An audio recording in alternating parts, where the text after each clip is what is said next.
Wilson Morales from Black from TV. Here we are playing some real life characters. For you, obviously, this is something major for you that people are going to see you different in. What did you do to prepare for the role outside of what the script called for? I mean, definitely the physical aspect was just something that was really, really big for me. But obviously, outside of that, I wanted to make sure that I understood Claressa's smaller little nuances about herself. And I have to give it up to the documentary for being able to have just a front row seat into how she was with her parents and with her siblings and with Jason. I got to just see the little bits and pieces of who she was, you know? So I think being able to study down on those things, it was literally downloaded in my computer so I could just reference back to, I think, just the core of who she was something that was really important to me. And she has so many layers to herself. And a lot of people only see the boxer, you know, persona that she has a lot of the times. But she didn't start out that way, you know. She has so many vulnerable moments to her and soft spots to her, and she is a kind person. So I wanted to make sure that I took care of those parts of her too, and could just execute them in the way that needed to be done. We never get a lot of stories about coaches, you know, whether it be, except for Customato, you know, you don't hear that many of them. So what did you do? You know, obviously, people are going to be looking up her coach, who you're playing, to see, like, okay, is he playing him right? Does his friends, when they see your performance, it's like, oh, he got him right. Good. Look him up. He needs to. People need to know who Jason Crutchfield is. He is still doing what he's doing to this day in Flint, Michigan. He is still coaching these kids for free every day, young boys and young women. There's something to be said about Jason, because what I love the most about him is that he did this because he wanted to do this. It wasn't for financial gain. It wasn't for notoriety. He knew he had the best boxer ever. And what's also crazy about it is that he got this boxer in her formative years. You know, she was becoming a woman. This is a coming of age story too. And the responsibility he had as a black man and as a father to really make sure he nurtured that while also creating this amazing weapon. You know what I'm saying? Like, it's so crazy to watch Claressa come into her womanhood while also in a sport that is so vicious. And so, you know, you have to figure out who you are immediately, because you're going in and you're going to be taking hits. It's all, you know, and so I don't know. I hope everyone looks him up. I really do. I hope that people go by the gym. I hope enrollment doubles. I hope that he knows that we need more Jasons out there, because it just reminded me of all the Jasons in my life. I wouldn't be sitting here talking to you or seeing you at the events I see you at if it wasn't for my mentors who knocked me against the head and was like, what are you doing? This is what you can do. Especially in our community, especially amongst black youth, it's so important. So this is truly an homage to Jason. Because we need him, and more of them exist and need to know that we honor them. Very briefly, you know, this is not only your first time being seen in the bigger light, but this also is Rachel's first time being seen as a director. How's working with her? Oh man, it was such a gift because we both went into it with this sort of curiosity and knowing that we didn't exactly have all of the answers, and she never tried to act like she did. She was very human, I think, being in this, I guess, new position sort of for her.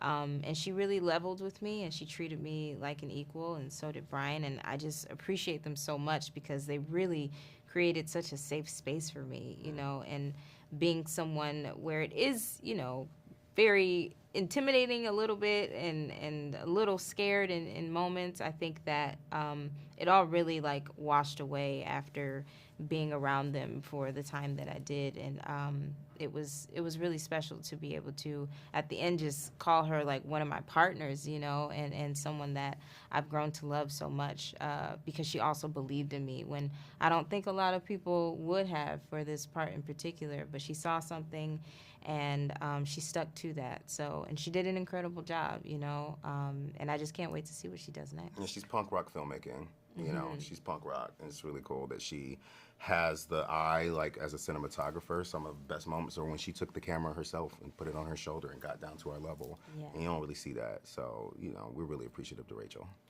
Congrats on both your performances. Thank you. Let's see where it goes from here. Obviously, all we want is that both of you guys succeed, the story's told, and we see you more and more in films. Thank you. All right. Thanks for I'll the see you when I support. see you. You know See it. you soon. Wilson Morales from Black Film TV, first time as a director.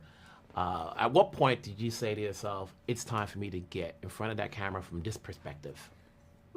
Ooh, I mean, it took a lot of prodding. It was the Ryans of the world and the Ricks of the world and the John Ridleys of the world that were they were encouraging me, and much like, Jason giving Claressa the confidence in herself, like I think their confidence in me is what gave me the confidence to take that step. And then it was the script. I mean, Barry's writing, but really Claressa's story. Like, this story needed to be out in the world.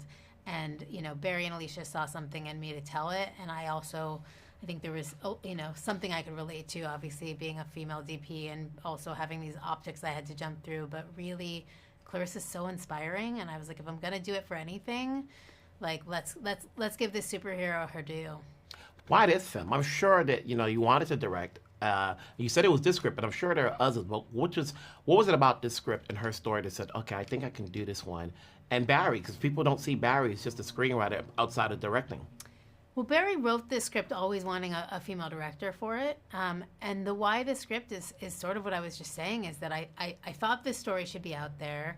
I saw elements of myself I could invest into it. I think coming from, I've shot obviously action and big sort of spectacle, but then also these really intimate moments that I felt like I could be additive to as both a cinematographer, but also just a storyteller. And, truly when you make a project, when you put yourself out there, you're taking such a big chance and you're investing so much of yourself. And the script, like, it's worth it.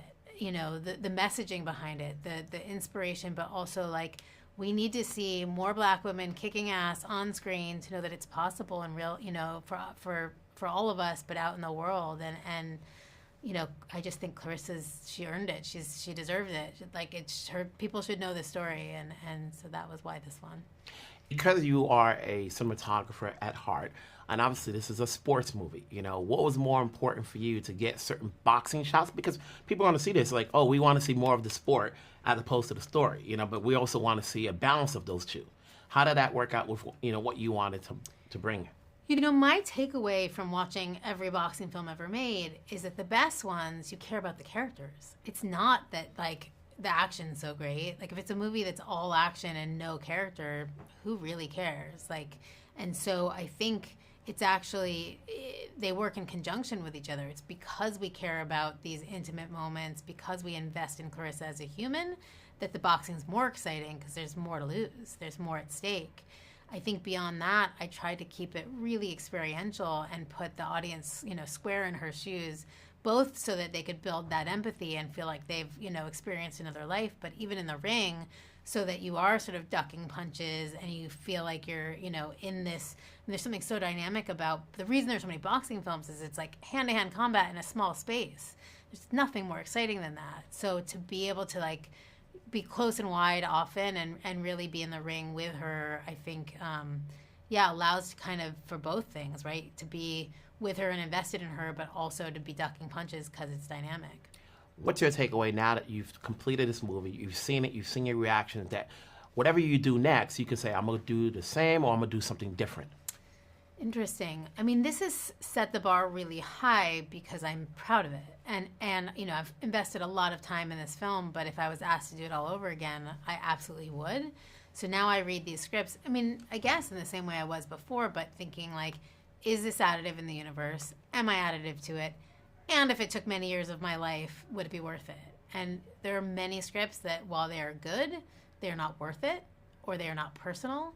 So I think I'm looking for, I mean, I never want to repeat myself, so it won't be the same story by any means, but I'm looking for something that I can also answer, like, yes, this needs to be told, and yes, I could make a difference to telling it. Congrats on this movie. Let's see where it goes next. I want to see what you do next. We'll talk down the road. Thank you. Yeah. So nice